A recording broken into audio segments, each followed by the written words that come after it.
Welcome to Echoes of Today for another true crime podcast. With sex trafficking being more and more in the headlines, we've decided to bring you the case of Chrystul Kizer, whose life was disturbed by sexual abuse and sex trafficking.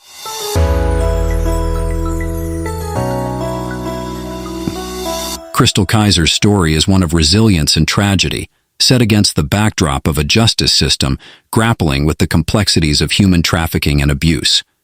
At just 16 years old, Chrystul found herself ensnared in the web of Randall Philip Voller III, a man who preyed on vulnerable young girls. Voller's exploitation of Chrystul and others was a dark secret that would eventually come to light in the most dramatic of ways. In 2018, Chrystul, then 17, reached a breaking point. The years of abuse and trafficking culminated in a desperate act of self-defense. She shot Voller twice in the head, set his body on fire, and fled in his car. This act of violence was not just a cry for help, but a bid for survival from a life of unimaginable torment. The legal battle that followed was intense and highly publicized. Chrystul was charged with first-degree intentional homicide, arson, and car theft. Her defense team argued that her actions were a direct result of the abuse and trafficking she had endured. They invoked a Wisconsin law that allows for an affirmative defense for crimes committed as a direct result of being trafficked. In a landmark decision, the Wisconsin Supreme Court ruled in favor of Chrystul, allowing her to use the affirmative defense in her case.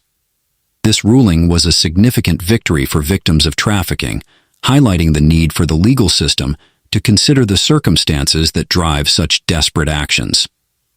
Despite this legal victory, Chrystul's journey through the justice system was far from over. In May 2024, she pled guilty to second-degree reckless homicide. By August 2024, she was sentenced to 11 years in prison, with credit for about a year and a half that she had already spent behind bars.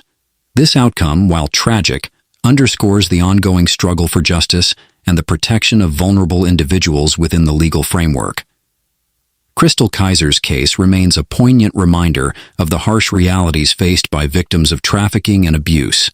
It also serves as a call to action for continued reform and support for those who find themselves in similar dire circumstances. Thank you for listening to another of our true crime stories on Echoes of Today. Be sure to subscribe, share, and comment.